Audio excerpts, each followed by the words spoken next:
morning as I was driving the freeway, and my iPhone said, "I'm not going to tell you where to turn off."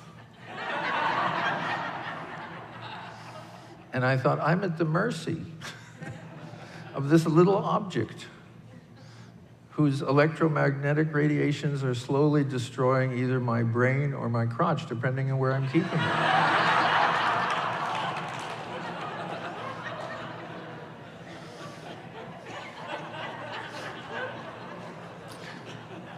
So I pulled over, and we had a talk. And I explained that this was really an important group to talk to.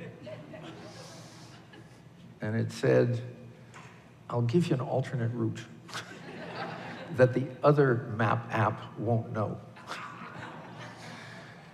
So it's nice to be here. And just to be clear, how many of you have never had any psychedelic experience? Okay. Oh, it's wonderful. I rarely meet you.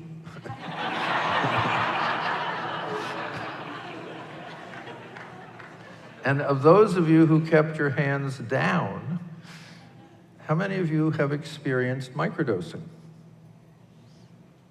Okay. Now, one of the things that you have noticed is that there's no science yet, just worldwide use.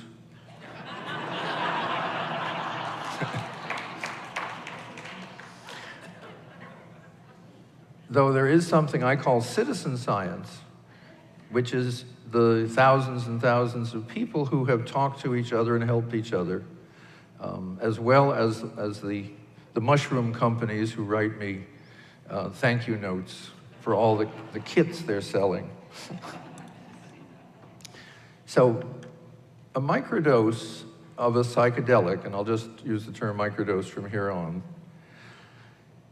is a 1/10 to a 20th of the amount one would take if one were having a recreational dose. If one's talking about a transformational dose, we're really dealing with much higher numbers. But we're talking approximately 10 micrograms of LSD, between 1/10 of a gram and 4/10 of a gram of mushrooms, and you can take it from there. The discovery, and like everything else, when you deal with the natural world and with the plant world, it's always rediscovery by ignorant white people. That's our system. But for me, the discovery was Robert Fort told me that Albert Hofmann had told him about a low dose. And I thought that was interesting. My entire career has been with relatively high doses. You know, if it isn't transcendence and you don't vanish as a being and you're not one with all things, I'm not that interested. So what does the universe do for me? It says, why don't you look at the absolute other end, at the most boring use of psychedelics ever created. No mystical visions, no snakes eating you alive, no angelic being saying, "You're really special." And everyone else is too, but you can't hear that. So microdosing, it turns out, makes you feel better. And as Eilert's great book says, it's called a really good day. And those of you who have not microdosed have had really good days, so you know what I'm talking about. Now, the first question was, why does this little teeny bit have any effect at all? And one of the nice things is there's research. And there's a lot of research on very low and microdoses. There's a book coming out in a couple of weeks called The Science of Microdosing. And the research is all very clear, as there are no effects below 25 mics.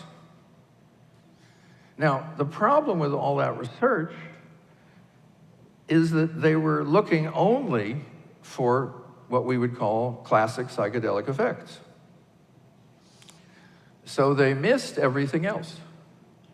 But being good scientists, they said there are no effects, rather than here are the things we looked for and there weren't those.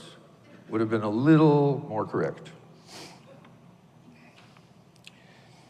The other problem, the other question was, given how amazing microdosing is, and I'll go into it in a little bit, why hadn't we been noticing, at least for the past 50 years?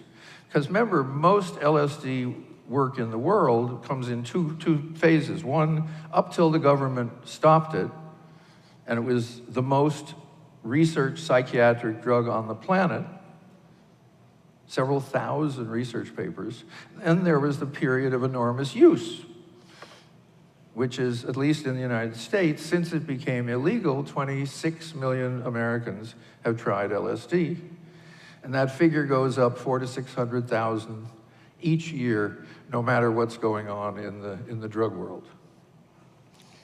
But nobody was paying attention to microdoses. Well, curiously, I was going back to what Sandoz had done, because in the good old days, you wrote Sandoz and they sent you some LSD and said, tell us how you're using it.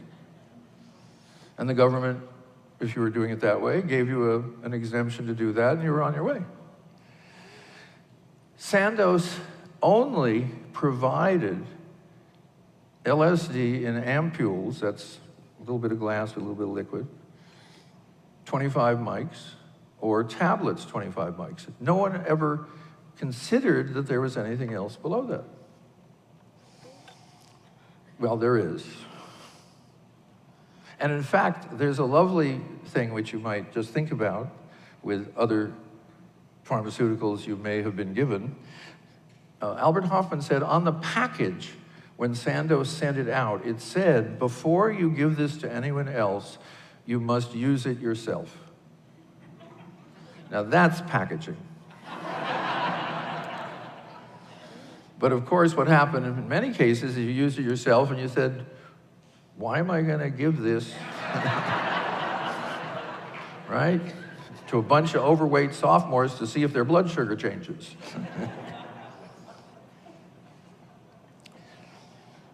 Now, the nice thing about microdosing is it's been used for thousands of years by indigenous people. And this was brought home to me in a very somewhat embarrassing way. I was feeling Jim the Explorer had discovered this new way and was promulgating it fairly wildly. And an anthropologist said to me, did it ever occur to you that indigenous people might have tried small doses, given that they've tried every other level of dose? And I said, until you mentioned it. And then when you begin to look really carefully at some, even of the anthropologists, they have a little throwaway line. There's a 1977 article about the Huichol in National Geographic. And it says they consider peyote a major sacrament, and they use it to make it easier to have long, hot walks, to have visions and to see their gods. And I thought, well, those are dosage levels. Because some of you may know that if you took a fairly large dose of LSD or peyote, you would not take a long, hot walk. You might lie in the sun and hope that your eyeballs don't get burned out. So low doses are out there, and obviously in any hunting and gathering society, South America, hunters really do a lot better with something that increases stamina, increases visual acuity, and increases the willingness to focus very, very carefully for long amounts of time. So it's an obvious use. But what happened is I started asking people, would you be interested in trying this very low dose? And like some of you, I have a lot of friends who said, oh, sure, man. That's cool, yeah. I haven't tried that. How about next week? I'm kind of stoned this weekend with something higher. So I began to get reports. And the first reports were, yes, there were effects. And that was, at that moment, rather exciting. Then I kept asking people, and then people would ask people, and then people who didn't know me would ask people, and I began to get reports from other countries and from people I wouldn't normally meet. And I began to compile the lists of things they said it helped. And it began to get very puzzling. And let me read you a list. And most of this is from 2015. This is things that were improved by the use of 10 micrograms or slightly less every third day. The kind of protocol I suggested for exploration, and for exploration only, was 1 day on and 2 days off. By the way, that's become, and I read about it, the Fadiman protocol, in which your entire life is now committed to that schedule. I only asked people to do it for a month and said, do what you want after that and let me know. And it turns out, after a month, most of the people in our sample, and we're talking thousands, do it less often. So turns out its major addictive properties are vastly overblown. So what does it help? Anxiety? Not general anxiety, not if you're just anxious, but academic anxiety, party anxiety, social anxiety. Asperger's? More ease in social situations. And people who are kind of serious, because most Asperger's people are fairly serious and also like to keep really good records, they tend to want to take more than that for the same effect that for the rest of us 10 is enough. Bipolar, mood elevation during the depression, which is most people, we recommend not doing something during your manic phase, and usually you're perfectly happy not to. My favorite in the early ones was no post-Burning Man crash. And as this young woman wrote, a first. Creativity, this is technical creativity, coding, machine design, a lot of others. Recently, we've been looking at concussions. And maybe we'll have time to get back to that, but if not, we'll take it in the question time. But concussions turn out to often are alleviated in many ways with microdosing. And that's something I want to really do a study on. People stopped using or decreased their use of coffee, cigarettes, Adderall, a lot of antidepressants. And what people now write in, they say, oh, I'm on this horrible pharmaceutical, I want a microdose. I write back, the word is taper. The word withdrawal, by the way, does not appear in the pharmaceutical literature. But how you get off something is to take less and less and less of it, because most of the antidepressants are incredibly addictive, as some of you unfortunately know. Ice pick headaches, that's a headache where it feels like there's an ice pick going into your eye. They take about 1 minute, but they can be alleviated in a couple of seconds with a microdose. The long version of that is called a cluster headache. Usually that takes a much higher dose of psychedelics, but a number of people have reported that microdosing solved their clusters as well, and we'd like to look at that. One of the things that you look for when you're getting these reports is changes that nobody asked for, because those are really interesting. In general, when people are microdosing, they improve their health habits. Food choices, exercise, yoga, meditation. Early on, a wonderful guy who used to write about 2,500 words a day to me, I know a lot about him, and his children and his ex-wife and so on. But he was a junk food kind of guy when he wasn't smoking dope. And he said, I looked at the menu, and by God, I wanted the salad. So what I want you to get out of that is these changes in habits are not by willpower. They seem to occur as an effect. There are no, by the way, there are no side effects. There are only effects of things.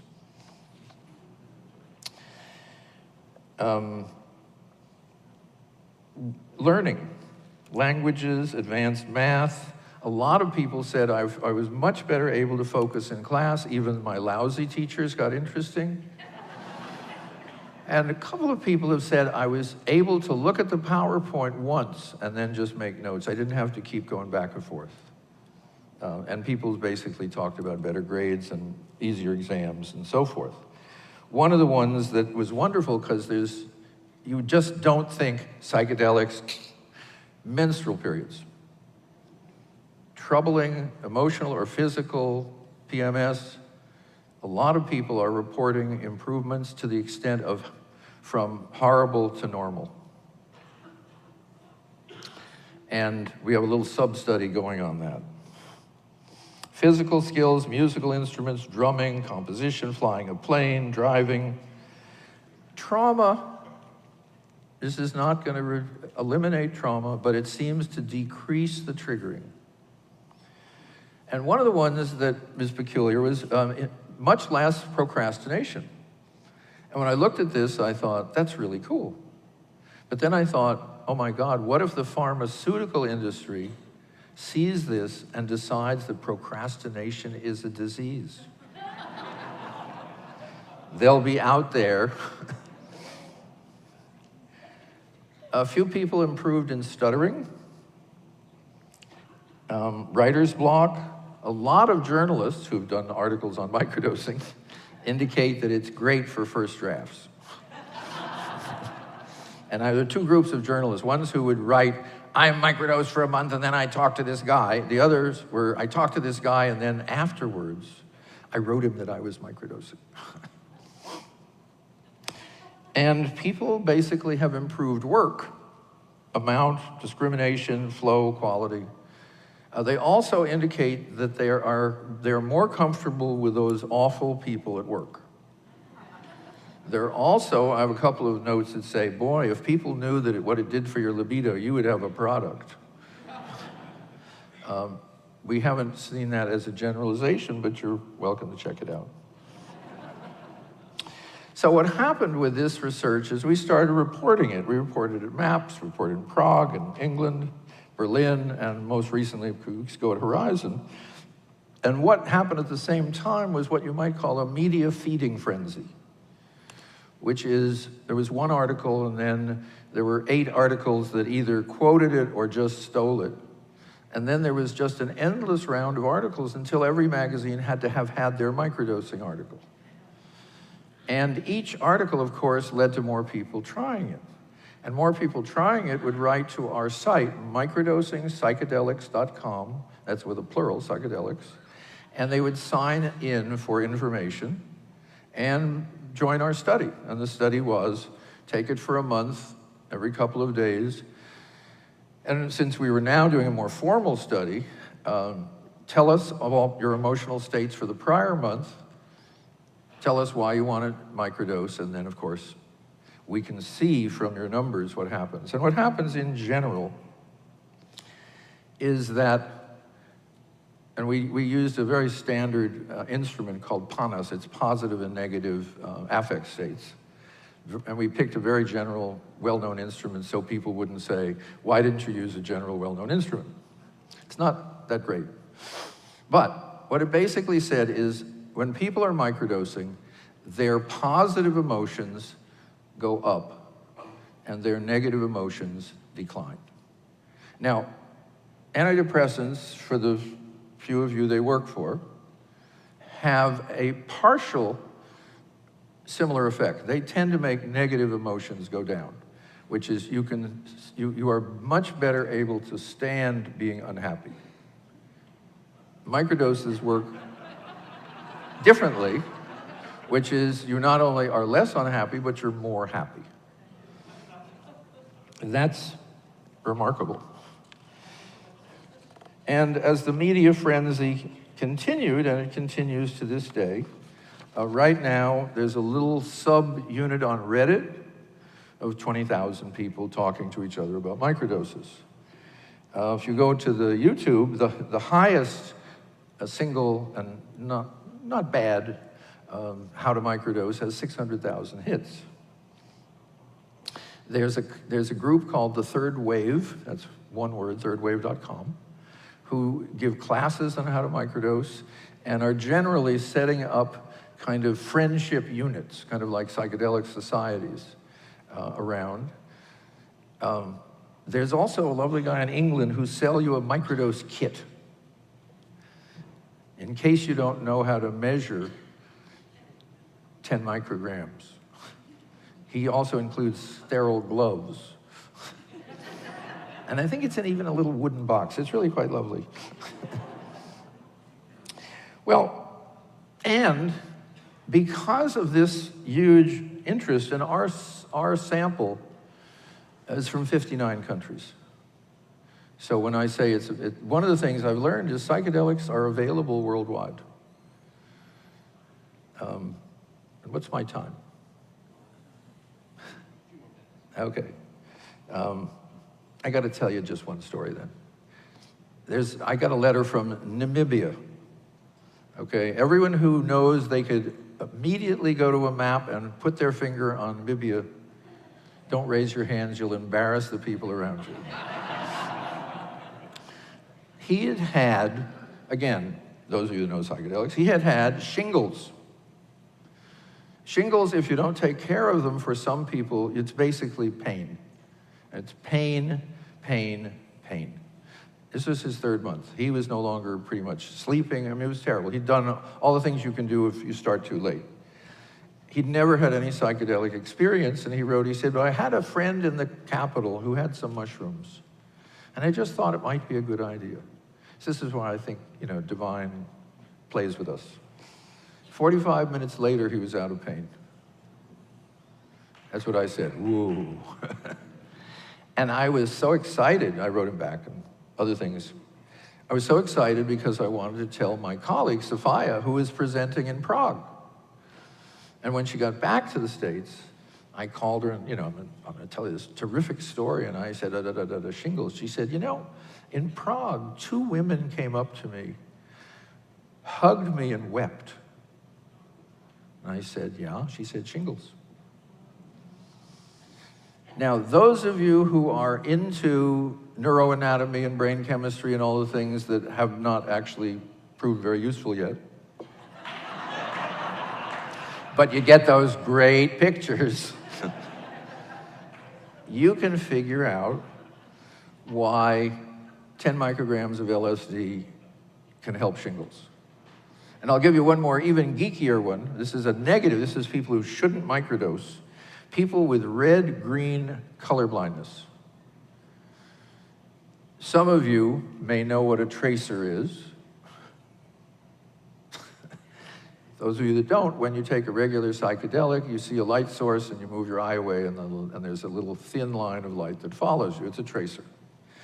People with red-green blindness, with color blindness, with microdosing, have those tracers for days. Because we had a few of them in our study and they all dropped out, and Sophia wrote them and said, why'd you drop out? And they said, tracers. And Sophia, being a real scientist, she said, let me talk to you, Jim, in a couple of days. So in a couple of days, she said, I had a friend who has red-green blindness. Yes, it's true. She called him, would you please microdose? Yes, there are tracers. What we're doing now, so it's out there. We've explored the island. The event space of microdosing has come into being. It's like exploring a tropical island. There's just all kinds of things in it that we don't understand, but they're there. The next thing that happens first there's the people who say, I don't believe anything, actually even sunrise, unless there's a double-blind study. And they always, at the end of an article, someone says, well, there hasn't been a double-blind study. How do we know that all these thousands of people, it isn't just a placebo? One of our many subjects wrote in and said, I don't care if it's a placebo. I haven't felt this good in 20 years. And I just loved them to do the one on shingles and see if there's a placebo. But anyway, that's what's happening is there are 12 countries in which the usual correct double-blind cross blah, blah, blah studies are starting. Canada, New Zealand, maybe even the USA. It's a little harder because it's costly if you have to keep watching people. And in the US, as someone said, it's very hard to talk to our university and say, we'd like to give people a Schedule I drug every couple of days and just let them go home. And the university says, if I say no, what's it going to cost me? If I say yes, what could it cost me? So anyway, 12 other countries are working on it.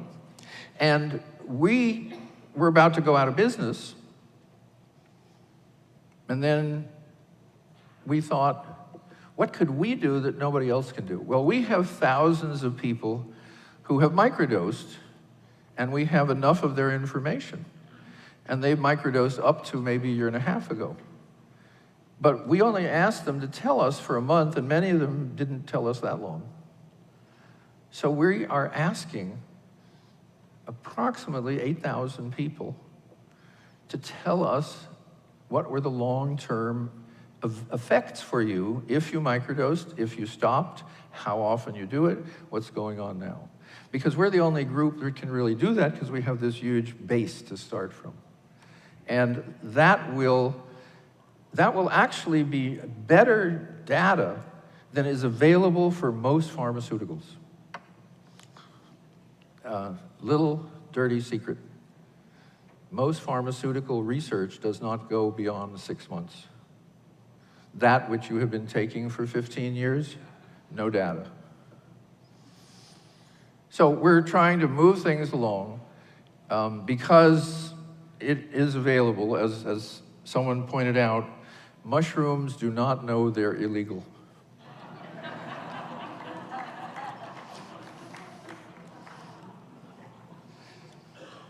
And that's probably what we're going to stop with because there's so many people now that want to do the research and they're in positions to do so. And the first group did a beautiful little study in Amsterdam. There was a meeting of a psychedelic society and the researchers said, would you mind if we made this a research evening?